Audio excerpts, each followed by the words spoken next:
Here's how I want you to start. You're going to actually grab it at both ends. You're going to hold one end and you're going to twist it, so it's nice and rounded. It's key that the shape of the towel is rounded. So come on and check yourself before you wreck yourself. Well, hi there. Today I want to go over a subject that is really important for you to understand. My passion in life is to educate people so they have a better understanding of how their body works so that you can make a better informed decision about how to take care of it on a day-to-day basis. It's kind of like an owner's manual thing. You know, when you're born, you're never given an owner's manual. Kind of sad because we get owner's manuals for coffee maker, dishwasher, hair dryer, cell phone. What about your body? So I'm going to do my best to give you a very good synopsis of an important part of your nervous system that controls your body in so many different ways. So let's get started. The vagus nerve, that's V-A-G-U-S, not V-E-G-A-S, okay? Vegas. I just gave a really good seminar to a group of doctors. Title of it was, What Happens in Vegas Doesn't Stay in Vegas. So let me explain. So the vagal nerve, or the vagus nerve, is the 10th cranial nerve. It originates at the base of the skull and travels all the way down to the colon region. That's a long ways to travel. And vagus in Latin means wandering. So yes, the nerve wanders into multiple different parts of your body. And when this nerve is tensed or interfered with or disrupted, your body can't do its job on a day-to-day basis. So let me explain. The vagus nerve is very important in the way we handle stress or process life. The way the body works is such that the brain and the spinal cord is called the central nervous system. The central nervous system has 3 subsystems. First, it's called the motor nerve system. It has everything to do with muscle function and movement. Second is called the autonomic nervous system. That is where we do autofunction, like breathing, digestion, salivation, that kind of stuff that you don't think about, autofunction. The third is called sensory nerve system, and that nervous system allows you to feel pain, pressure, and temperature. Back to the second subsystem. It has 2 additional subsystems. First is the fight or flight mechanism known as the sympathetic nervous system. Second is called the rest and digest nervous system, or the autonomic parasympathetic nervous system. The vagus nerve is the main key player when it comes to the rest and digest function of our body. So everything from mood modulation, meaning whether you're happy or have energy, good mood, or digestion, having good bowel movement, being able to breathe freely so you can take deep breaths. All of that is related to the vagus nerve being healthy and optimized. So when the body is locked up or restricted, or you have bad posture, that can impede the vagus nerve from doing its job correctly. So I'm going to go over some diagrams with you so it'll give you a visual understanding of what I'm talking about. Let's go. Okay, so here we are. Here is a chart of the nervous system. So this is our brain. This is our spinal column. So these are the bones. The yellow plexuses are nerve bundles. Now, zoom in here. This is the blue area. That's the vagus nerve, okay? So the vagus nerve goes to organs of the face. It goes to the glands, facial area, it goes to the heart, it goes to the lungs, it goes all the way down to all the different organs of the abdominal cavity, including the colon. So, and also the reproductive organs and the bladder. So it's really important that the vagus nerve stays nice and relaxed and not stuck or trapped or inflamed, okay? I'm gonna show you another chart, come. So here's an example what I was talking about, posture. So ideally, we wanna be straight in alignment when you're standing upright. But this is an example here of crooked or scoliotic alignment. Now, why is that bad? Well, if you have a crooked spine, The vagus nerve, which controls lung function, heart function, tummy function, intestinal function, to name a few organs. If you have a crooked spine, especially in the areas that's like purple, that's to exemplify where the strain of the alignment is causing nerve impulse and malfunction. So this area goes to the heart and lungs. So if you have scoliosis in this area, you possibly can have heart issues or breathing issues. Case in point, I had a patient who had atrial fibrillation. He even had, some of you may not know what this is, but they had surgical ablations where they go in, open the chest, and then they actually zap the nerves so that the heart transmission doesn't short circuit. It's kind of invasive. So I've had patients who've had AFib continually, and one of them had a pacemaker. Well, guess what? Getting adjustments help to abate or stop the AFib, and his pacemaker reads were all steady for 8 months while he was under corrective care. So that's a huge thing. Getting specific adjustments can help your heart function more steady and more normal instead of abnormal.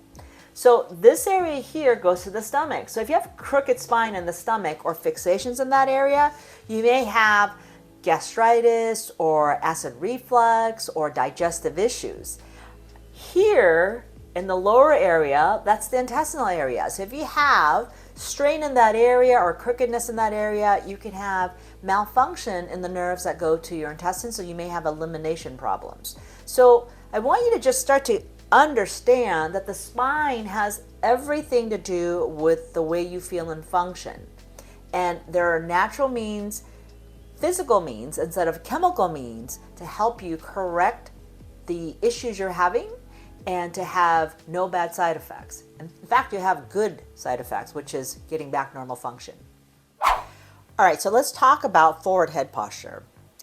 Most of you don't know what that is. If you're my patient and you're watching this, you know what that is, because I've already educated you on that. But if you're not my patient, allow me to give you some information that could be life-changing. So, ideally, let me show you the side picture here. The neck is supposed to have a nice 45-degree curve. When the neck has a nice 45-degree curve, when you're sitting naturally or standing naturally in weight bearing, the weight of the skull and brain are sitting comfortably. Now, because of the way we live our life nowadays, and we're driving and doing computer work or reading a lot, the natural 45-degree curve starts to get lost into less and less degrees, sometimes to 0 and other times into what's called the kyphotic neck, which is over-curved. So you have reverse curve, and then your head position becomes anterior to the body instead of on top of the body. So that's called forward head posture. Now, why is that bad? Well, according to Dr. Rene Callier, who is a board-certified neurosurgeon, he ran USC's physical medicine department for a decade in the 90s.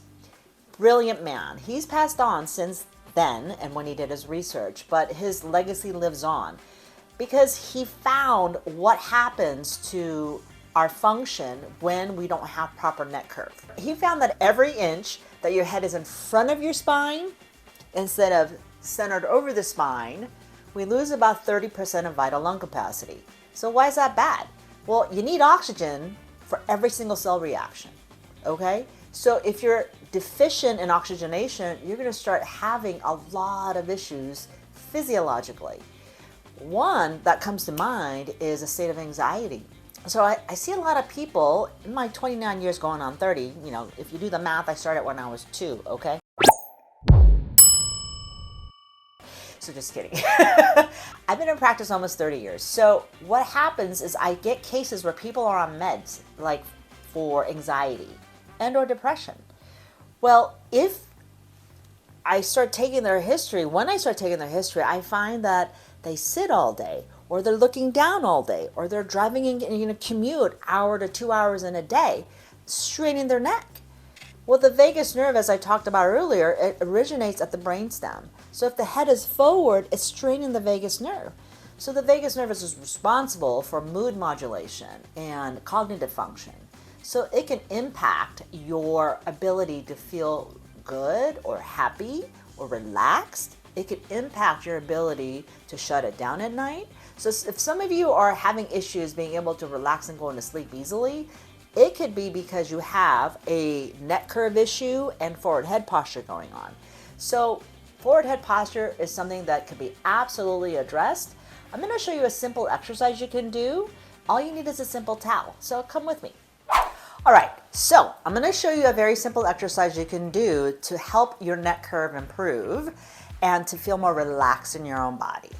It's called my repetitive towel traction exercise for the neck. So here it is. It's a very thin kitchen towel. I think a bath towel might be too thick, so very thin kitchen towel. You can get it at the dollar store for $1, okay? So here's how I want you to start. You're gonna actually grab it at both ends. You're gonna hold one end and you're going to twist it, so it's nice and rounded. It's key that the shape of the towel is rounded. Then you're gonna put it behind your neck, ladies, under your hair, not over your hair. I'm gonna turn sideways. You're gonna tug it, put the towel in the middle of your neck, tug it forward. From here, you're going to stretch your head and neck back, 5, 4, 3, 2, 1, and then neutral. Keep constant tension on the towel and make sure it's not pulling down. You wanna tug it straight in front of the collarbone or slightly above. Keep the tension behind your neck and stretch the front of the neck and squeeze the back of the neck. 5, 4, 3, 2, 1, and stretch. I'm gonna show you 2 more times. Stretch back, 5, 4, 3, 2, 1, and relax, and 1 more. 5, 4, 3, 2, 1, and relax. Okay, so I just showed you about 4 or 5 reps. Typically, I tell my clients, do this at least 30 times to start. It's gonna pump blood back to the tired muscles. So if you have forward head posture, the neck muscles in the front called the flexors, which allow you to look down, are overly tight and tired. The back of the neck muscles are overly stretched and tired. So what this exercise does is it counterbalances the fatigue of the neck and starts pumping blood back to the tired muscles in the back of the neck and starts releasing tension in the front of the neck, which resets the head-neck balance. So I hope that's going to be useful for you. Try it out. Okay, so let's recap. So there are things that you can do on your own to help your vagus nerve function better. So if you want better mood, if you want to be able to relax easier, you want better organ function, first and foremost, you can go to a well-qualified doctor of chiropractic and get a specific spinal adjustment to help take the tension off the vagus nerve so it works better. Second thing is to do some deep breathing. So I don't mean just, I mean somatic reflex breathing. I did a whole segment on it on my last video. Basically, you got to breathe in for 5 really deep, inflate your belly, hold for 5, and then exhale for 5 really deeply. So power breathing exchanges. Do about 10 in a row or maybe 20 in a row. If you want a little review on how to do it, go see the last video. The third thing would be to hum. So, you know when people meditate, sometimes they go, Om, Om.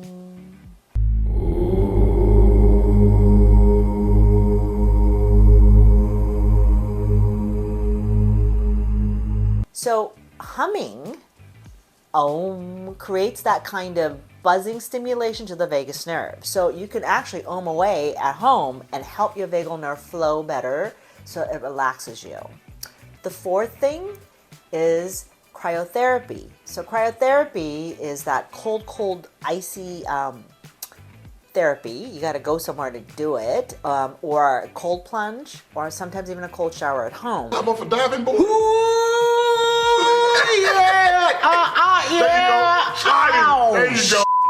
There you go. You good now, man. All right. That tends to stimulate vagal nerve function to help you to have more relaxation and breathe easier and stay calmer.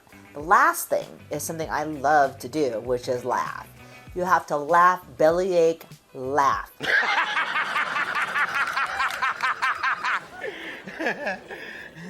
That will stimulate vagal nerve function. Okay? So laugh your A off, get some good vagal nerve flow going on, and I want you to have an awesome day. I'll see you on the next video.